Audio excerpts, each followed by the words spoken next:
Okay, today we're gonna do some corned beef in the Instant Pot. First thing we're gonna do is just put some onions that have been chopped up into thick slices there in the bottom. We're gonna set our corned beef on top.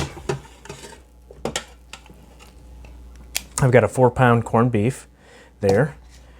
We're gonna put in about 7 cloves of garlic that have been smashed. Set that little packet of seasoning that comes with it. A tablespoon of brown sugar. And then I've got 2.5 cups of water with 2 beef bouillon cubes. We got everything in there.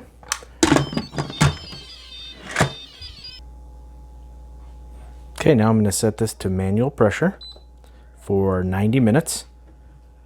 Let that go, and then we're going to do a partial natural pressure release for 15 minutes, and then we'll vent it.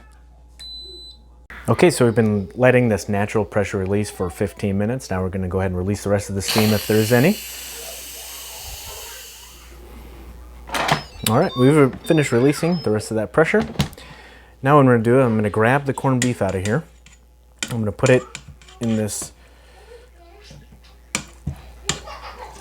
container to rest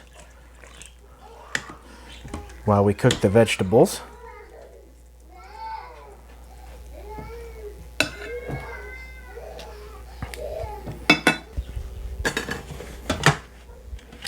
I'm going to drain off this liquid. I'm going to keep 2 cups of it to cook the vegetables in. Okay, I've saved 2 cups of liquid from cooking our corned beef. Now I'm going to put in here, this is about 1.5 to 2 pounds of carrots. They've been peeled and cut into about 1-inch pieces. You could use baby carrots if you'd like. Then we've got about 1 pound of potatoes that have been peeled and cut into about 1-inch pieces. And I've got half of a head of cabbage here cut into about 2-inch wedges. I'm going to stick this all in here, place the cover back on.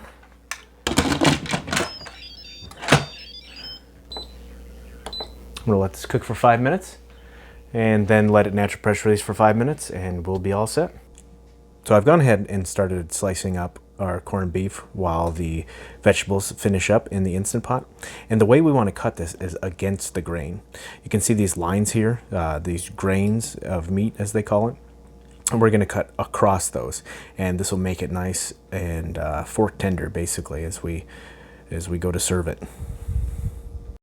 Now the only thing left to do is to bring everything together on a plate, sit down, bring some friends and family, and enjoy this delicious creation. Hope you enjoyed this. As always, have a great day, enjoying great food from a great God.